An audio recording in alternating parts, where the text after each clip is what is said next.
ശരിക്കും ട്രോമ തന്നിട്ടുള്ള Facebook comment ബോക്സുകളോ Instagram comment ബോക്സുകളോ ഉണ്ടോ? എനിക്കുണ്ട് ട്രോമ എന്ന് പറഞ്ഞാൽ. ഞാൻ ആക്ച്വലി ഈ ബിഗ് ബോസിന്റെ സമയം തൊട്ട് ഈ ഒരു സാധനം ഫേസ് ചെയ്യുന്ന ആളാണ്. സൈബർ ബുള്ളിങ് എന്ന് പറയുന്ന ഒരു സാധനം വളരെ ക്രൂഷ്യൽ ആയിട്ടുള്ള സ്റ്റേജിൽ ഫേസ് ചെയ്തിട്ടുള്ള ആളാണ്. അപ്പൊ എന്റെ പ്രശ്നം എന്താന്ന് വെച്ചാൽ, ഞങ്ങൾ 75 ദിവസം ആ വീട്ടിനകത്ത് ഉണ്ടായിരുന്നപ്പോൾ ഞങ്ങൾ വളരെ ഹാപ്പിയാ. ശരിയാണ്, ഞങ്ങൾ തമ്മിൽ അങ്ങോട്ടും ഇങ്ങോട്ടും ചെറിയ ചെറിയ സൗന്ദര്യ പിണക്കങ്ങളും, and it's all part of the game. അത് ആ ഗെയിം എന്നല്ല, നമ്മൾ മനുഷ്യരല്ലേ, എല്ലാവരെയും ഡിഫറെന്റ് പേഴ്സണാലിറ്റീസ് ഉള്ള ആൾക്കാരല്ലേ ഇതിനകത്ത് ഇടുള്ളൂ. അതിന്റെ ഉദ്ദേശം തന്നെ ഇവർ തെറ്റിപ്പിരിയണം എന്നാണല്ലോ. അപ്പം അതിൻ്റെതായ ചില നമ്മൾ യോജിക്കാത്ത സാഹചര്യങ്ങൾ ഇതൊക്കെ വരും. പക്ഷെ ഈ പറയുന്ന പോലെ അതും വെച്ചോണ്ടല്ല നമ്മള് അതിനകത്ത് ജീവിക്കുന്നത്. അങ്ങനെ നമുക്ക് ജീവിക്കാൻ പറ്റില്ലല്ലോ. ബിക്കോസ് നമുക്കറിയാം അടുത്ത ദിവസം രാവിലെ എണീക്കുമ്പോഴും അയ്യോ ഇവരെ തന്നെയാണല്ലോ കാണേണ്ടത്, ഇനിയും കിടക്കുന്ന ദിവസം. ആ ഒരു ചിന്ത നമുക്ക് എല്ലാവർക്കും ഉണ്ട്. സോ മാക്സിമം നമ്മളെല്ലാം സോർട്ട് ചെയ്തേ പോയിട്ടുള്ളൂ. അപ്പൊ നമ്മൾ വളരെ ഹാപ്പി ആയിട്ടൊക്കെ അതിനകത്ത് താമസിച്ചു. പക്ഷെ പുറത്തിറങ്ങി വന്നു കഴിഞ്ഞപ്പോൾ സാഹചര്യം ഭയങ്കര ഡിഫറെന്റ് ആണ്. ഇപ്പൊ എന്നെ പറയുന്നു, എൻ്റെ അച്ഛനെ പറയുന്നു, അമ്മയെ പറയുന്നു, കൊച്ചിനെ പറയുന്നു. നമ്മൾ ഒരിക്കലും എക്സ്പെക്ട് ചെയ്യാത്ത ഒരു സിനാരിയോയിലായിട്ടാണ് ഞാൻ ഇറങ്ങി വന്നത് when it comes to cyber bullying. So അത് ആ സമയം തൊട്ടേ ഞാൻ ഇത് ഫേസ് ചെയ്യുന്ന ഒരാളാണ്. അതുകൊണ്ട് ഇന്ന് എനിക്കത് ആക്ച്വലി ഒരു പുത്തിരിയായിട്ട് തോന്നുന്നില്ല. ഇന്ന് എന്നെ അത് ബാധിക്കുന്നില്ല. ഞാൻ ഭയങ്കര യൂസ്ഡ് ആയിപ്പോയി. ഭയങ്കര വെച്ചാൽ വളരെ യൂസ്ഡ് ആയിപ്പോയി. ഇന്ന് ഞാൻ അതിനെ ഭയങ്കര എന്താ പറയാ, പറയുന്നെങ്കിൽ പറഞ്ഞോട്ടെ, കുഴപ്പമില്ല. കാരണം നമുക്ക് അതിലൊന്നും ചെയ്യാനില്ല. നമുക്ക് ഇപ്പൊ റിയാക്ട് ചെയ്താലും തിരിച്ച് നമ്മളിപ്പോ അവരൊന്ന് പറഞ്ഞു, നമ്മൾ തിരിച്ച് 2 പറഞ്ഞാൽ അവര് 10 തിരിച്ചു തരും.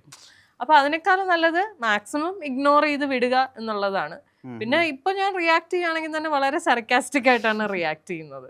തിരിച്ച് അവരും ഇങ്ങോട്ട് സർക്കാസ്റ്റിക് ആയിട്ട് റിയാക്ട് ചെയ്യും. അപ്പം അതുകൊണ്ട് അങ്ങനത്തെ കാര്യങ്ങൾ ഇപ്പൊ ഇഗ്നോർ ചെയ്ത് വിടുക എന്നുള്ളത് ഒരു ശീലമായി. എങ്ങനെ ഡോട്ടർ ആര്യനെ കാണുന്നത്? അതിപ്പോ ശരിക്കും പറഞ്ഞാൽ അവളോട് ചോദിക്കേണ്ടി വരും. പക്ഷെ ഐ തിങ്ക് ഒരു അമ്മ ഫിഗർ എന്നുള്ളതിനേക്കാളും more like a good friend എന്നുള്ള രീതിയിലാണ് എന്നെ കാണുന്നതെന്നാണ് എൻ്റെ ഒരു വിശ്വാസം. അങ്ങനെയാണ്. ഒന്നാമത്തെ കാര്യം, ഹൈറ്റ് വൈസ് ഞങ്ങൾ രണ്ടുപേരും, ഫിസിക്കലി ഞങ്ങൾ രണ്ടുപേരും ഭയങ്കര, അതായത് അവൾക്ക് എൻ്റെ പൊക്കമുണ്ട്, നല്ല ഹൈറ്റ് ഉള്ള കുട്ടിയാണ്.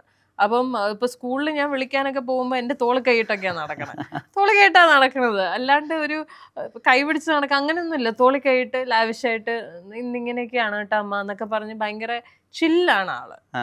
പിന്നെ ഇപ്പൊ ആളുടെ ഒരു ടീനേജ് ഒരു ഇതിലേക്ക് കടക്കുന്നതിൻ്റെതായ ചില പൊട്ടലും ചീറ്റലും എന്നല്ല, നമുക്കും അറിയാം, നമ്മൾ ആ ഒരു ഫേസ് കഴിഞ്ഞാണല്ലോ വന്നത്. അപ്പൊ ഇപ്പൊ പുള്ളിക്കാരിക്ക് ഫ്രണ്ട്സ്, ആ ഒരു ഗ്യാങ്, സ്കൂളിലെ വേണ്ടപ്പെട്ട ആളാണ്, നോട്ടപ്പുള്ളിയാണ്. അപ്പൊ അങ്ങനത്തെ ഒക്കെ ഒരു ഇതാണ്. അപ്പം അധിക സംസാരമൊന്നും നമ്മൾ വീട്ടുകാരായിട്ടൊന്നും ഇല്ല. ഞാനിങ്ങനെ ഇടയ്ക്കിടയ്ക്ക് ഇരുന്ന് പോയി വിശേഷമൊക്കെ ചോദിക്കണം. ഇന്ന് സ്കൂളിൽ എന്താണ് എന്നൊക്കെ പറഞ്ഞ് ഞാനിങ്ങനെ ചോദിക്കുമ്പം എന്തെങ്കിലും വീണ് കിട്ടിയാലായി. അങ്ങനെയാണ്. മുമ്പ് അങ്ങനെയല്ലായിരുന്നു. കുറച്ചും കൂടെ കുഞ്ഞായിരുന്നപ്പോ എല്ലാം വന്ന് കറക്റ്റ് ഡീറ്റെയിൽ ആയിട്ട് പറയുമോ, അങ്ങനെയൊക്കെ ഉണ്ടായിരുന്നു. ഇപ്പൊ എന്താ വെച്ചാല് ഫ്രണ്ട്സിനോടാണ് കൂടുതൽ അറ്റാച്ച്മെന്റ്. പക്ഷെ എന്നാലും ഇപ്പൊ എന്നെയൊക്കെ ഭയങ്കര പേടിയൊന്നുമില്ല. അതിപ്പോ നല്ലതാണോ മോശമാണോ എനിക്കറിയില്ല. അങ്ങനെ അയ്യോ അമ്മ എനിക്ക് പേടിയാണ് അങ്ങനെയുള്ള ഒരു പ്രശ്നമില്ല. ആള് ഭയങ്കര കൂളാണ്. പിന്നെ ഈ പറയുന്ന പോലെ കുറച്ച് സംസാരിക്കാൻ കുറച്ച് മടിയുള്ള ആളാണ്. പൊതുവെ അങ്ങനെയാണ്, കുറച്ച് റിസർവ്ഡ് ക്യാരക്ടറാണ്. അപ്പൊ എന്തെങ്കിലുമൊക്കെ ബുദ്ധിമുട്ടോ വിഷമമൊക്കെ ഉണ്ടായാൽ പോലും നമ്മൾ അങ്ങോട്ട് മനസ്സിലാക്കി ചോദിച്ചില്ലെങ്കിൽ പറയില്ല, മിണ്ടില്ല. അപ്പം അങ്ങനത്തെ കുറച്ച് ബുദ്ധിമുട്ടുകളേ ഉള്ളൂ. പക്ഷെ അവളുടെ ഫേസ് കണ്ടാൽ എനിക്ക് മനസ്സിലാവും എന്തോ പ്രശ്നം ഉണ്ടെന്നുള്ളത്. പിന്നെ അത് ചോദിച്ച് മനസ്സിലാക്കി നമ്മൾ എടുത്ത് പിന്നെ സമാധാനിപ്പിച്ചൊക്കെ വരുന്ന ഒരു സമയം, അങ്ങനത്തെ ഒരു, അതാണിപ്പം ഇപ്പോഴത്തെ ഒരു ഏജിന്റെയും കൂടി ആയിരിക്കും അത്. പക്ഷെ ഷീസ് ഭയങ്കര അണ്ടർസ്റ്റാൻഡിങ് ആയിട്ടുള്ള ഒരു കുട്ടിയാണ്. ഭയങ്കര, അത് ചെറിയ പ്രായം തൊട്ടേ അങ്ങനെയാണ്. വളരെ അണ്ടർസ്റ്റാൻഡിങ് ആയിട്ടുള്ള ഒരു കുട്ടിയാണ്. എല്ലാ സിറ്റുവേഷൻസും മനസ്സിലാക്കി വളർന്നു വന്ന ഒരു കുട്ടിയാണ്. അവൾക്കറിയാം അമ്മ അച്ഛൻ, അവർ ഡിവോഴ്സ്ഡ് ആണ്. പക്ഷെ അമ്മ ഉണ്ട്, അച്ഛനും ഉണ്ട്, ലൈഫിൽ രണ്ടുപേരും ഉണ്ട്. എനിക്ക് എന്താവശ്യം ഉണ്ടെങ്കിലും അവർ രണ്ടുപേരും ഒന്നിച്ച് they will be there for me. ഇതൊക്കെ മനസ്സിലാക്കി വളർന്നു വരുന്ന ഒരു കുട്ടിയാണ്. ബട്ട് മാം, ഞാൻ ഒരു കാര്യം ചോദിച്ചോട്ടെ. ഇത് ഇപ്പം നിങ്ങൾ രണ്ടുപേരും 2 സ്ഥലത്താണ്, പക്ഷെ നിങ്ങളുടെ ഇടയിൽ ഭയങ്കര ഹെൽത്തി ആയിട്ടൊരു ഫ്രണ്ട്ഷിപ്പ് ഉണ്ട്. ഇത് കുട്ടീനെ എങ്ങനെ എക്സ്പ്ലെയിൻ ചെയ്ത് കൊടുത്തിട്ടുള്ള? എക്സ്പ്ലെയിൻ ചെയ്യേണ്ടി വന്നിട്ടില്ല. അങ്ങനെ ഞങ്ങൾ ഇതുവരെയും ഇപ്പൊ ഞങ്ങളുടെ ഒരു സെപ്പറേഷൻ ആയാലും അല്ലെങ്കിൽ ഇപ്പൊ ഞങ്ങളുടെ ഒരു ബോണ്ടിങ് എങ്ങനെയാണ് പോകുന്നത്, ഇതൊന്നും ഞങ്ങൾക്ക് എക്സ്പ്ലെയിൻ ചെയ്ത് കൊടുക്കേണ്ടി വന്നിട്ടില്ല. അതാ ഞാൻ പറഞ്ഞത്, ഇതെല്ലാം തനിയെ മനസ്സിലാക്കി വളർന്നു വന്ന ഒരു കുട്ടിയാണ്. അവള് നോക്കുമ്പം എന്താണ്, ഇപ്പം അമ്മ ഉണ്ട്, അമ്മയുടെ സ്പേസിൽ വളരെ ഹാപ്പിയാണ്, എനിക്ക് അമ്മയുണ്ട്, എനിക്ക് വേണ്ടപ്പോഴൊക്കെ അമ്മ is with me.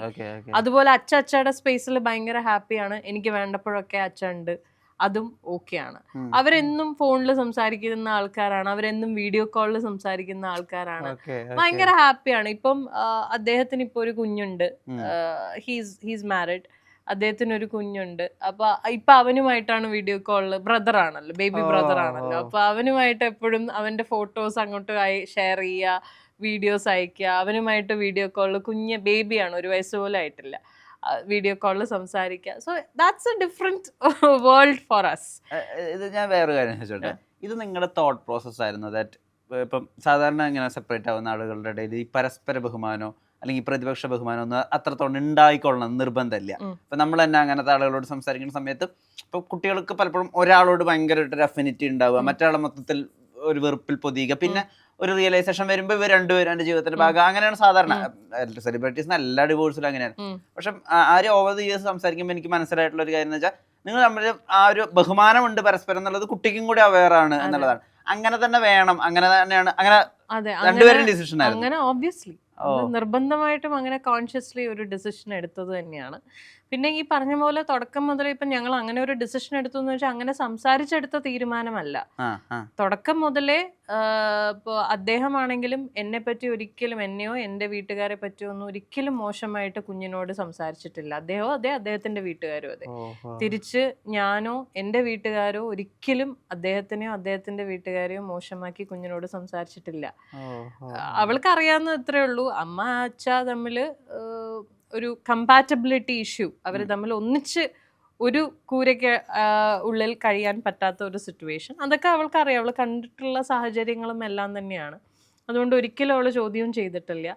അവൾക്കറിയാം ഇപ്പം അവളുടെ papa's in a very happy space, because പപ്പയുടെ കല്യാണം കഴിഞ്ഞു, പപ്പയ്ക്ക് വൈഫുണ്ട്, ബേബി ഉണ്ട്. അദ്ദേഹത്തിൻ്റെ വൈഫ് എൻ്റെ മോളുമായിട്ട് സംസാരിക്കുന്നുണ്ട്. So it's like A very ഭയങ്കര ഒരു ട്രാൻസ്പെറൻറ്റ് ബോണ്ടിങ് ആണ് എല്ലാവരും തമ്മിൽ.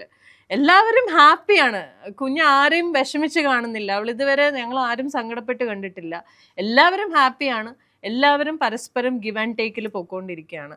അപ്പോൾ പിന്നെ അവൾക്ക് പിന്നെ അവിടെ ഒരു കൺഫ്യൂഷനോ ഒന്നും വരേണ്ട കാര്യമില്ലല്ലോ, നമ്മൾ അതിനൊരു ഓപ്പർച്യൂണിറ്റി കൊടുത്തിട്ടില്ല.